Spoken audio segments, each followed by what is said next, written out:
রাত ৩:১৭ রাশিয়ার একটি অস্ত্র কারখানার উপর ইউক্রেনীয় ড্রোন প্রবেশ করে। কিছু বুঝে ওঠার আগেই ড্রোনগুলো হামলা করে বসে। ভবনের ছাদে আগুন ছড়িয়ে পড়ে এবং মুহূর্তেই পুরো স্থাপনা ধোঁয়ায় ঢেকে যায়। বিস্ফোরণের শব্দে আশেপাশের এলাকা কেঁপে ওঠে। রাশিয়ার জরুরি বাহিনী ঘটনাস্থলে পৌঁছায়, কিন্তু আগুন কোনোভাবেই নিয়ন্ত্রণে আনা যাচ্ছিল না। এটা ছিল রাশিয়ার একটি গুরুত্বপূর্ণ অস্ত্র উৎপাদন কেন্দ্র, প্যানোরামা সেন্টার। এখানে তৈরি হতো রকেট লঞ্চার, ড্রোন প্রতিরোধী সিস্টেম এবং সামরিক যোগাযোগ যন্ত্র। এই কেন্দ্রটি রাশিয়ার পশ্চিমাঞ্চলীয় সামরিক অস্ত্র সরবরাহের একটি মূল অংশ হিসেবে ব্যবহৃত হতো। UJ-22 ড্রোন দিয়ে রাশিয়ার এই স্থাপনায় হামলা চালায় ইউক্রেন। এই ড্রোন ৮০ কিলোমিটার দূর থেকে নিশানা নির্ধারণ করতে পারে। এতে থাকে high resolution camera, thermal sensor এবং ২০ কেজি বিস্ফোরক বহনের ক্ষমতা। ড্রোনটি স্বয়ংক্রিয়ভাবে টার্গেট লক করে এবং নির্ধারিত স্থানে বিস্ফোরণ ঘটায়। রাশিয়া প্রথমে হামলার খবর অস্বীকার করে, পরে স্থানীয় ভিডিও ফুটেজ এবং ছবি ছড়িয়ে পড়লে তারা স্বীকার করে যে এটি একটি পরিকল্পিত আক্রমণ। তারা এটিকে সন্ত্রাসী কার্যক্রম হিসেবে অভিহিত করে এবং তদন্ত শুরু করে। বিভিন্ন আন্তর্জাতিক সংবাদ মাধ্যম এই হামলার ভিডিও প্রকাশ করে। রাশিয়ার মিডিয়া ঘটনাটি সীমিতভাবে কভার করে, কিন্তু ইউক্রেনীয় মিডিয়ায় এটি ব্যাপকভাবে প্রচারিত হয়। স্যাটেলাইট ইমেজে ভবনের ধ্বংসাবশেষ স্পষ্টভাবে দেখা যায়। প্রথম হামলার ৪৮ ঘণ্টা পর ইউক্রেন দ্বিতীয়বার আঘাত হানার প্রস্তুতি নেয়। এবার লক্ষ্য রাশিয়ার সামরিক রেলপথ, যা অস্ত্র ও সেনা সরবরাহের জন্য ব্যবহৃত হয়। ড্রোনগুলো পুনরায় লঞ্চ করা হয় পূর্ব ইউক্রেন থেকে। দ্বিতীয় হামলায় রেল লাইন, ট্রেনের বগি এবং আশেপাশের স্থাপনা পুড়ে যায়। রাশিয়ার রেল কর্তৃপক্ষ জানায় অন্তত ৩টি ট্রেন সম্পূর্ণভাবে ক্ষতিগ্রস্ত হয়েছে।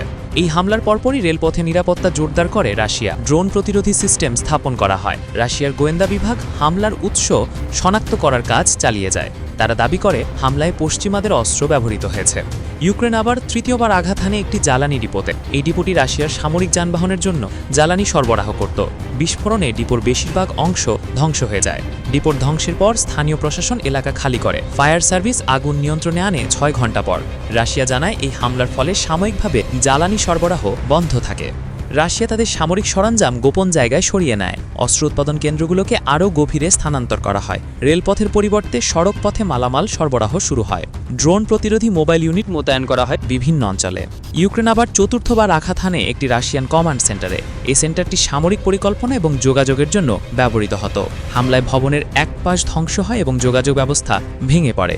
হামলার পর রাশিয়া তাদের সব বাহিনীর অবস্থান পরিবর্তন করে। ইউক্রেন ড্রোন হামলা চালিয়ে যেতে থাকে। রাশিয়ার বিভিন্ন অঞ্চলে নিরাপত্তা জোরদার করা হয় এবং ইউক্রেনীয় ড্রোন শনাক্ত করার জন্য নতুন সিস্টেম চালু করা হয়। পানোরামা সেন্টার এবং রেলপথে হামলার পর রাশিয়া তাদের সামরিক স্থাপনাগুলো নিরাপত্তা জোরদার করে। বিভিন্ন স্থানে মোবাইল রাডার, জ্যামার সিস্টেম এবং ড্রোন শনাক্তকারী সেন্সর বসানো হয়। বিমান বাহিনী সীমান্ত এলাকায় টহল বাড়ায়।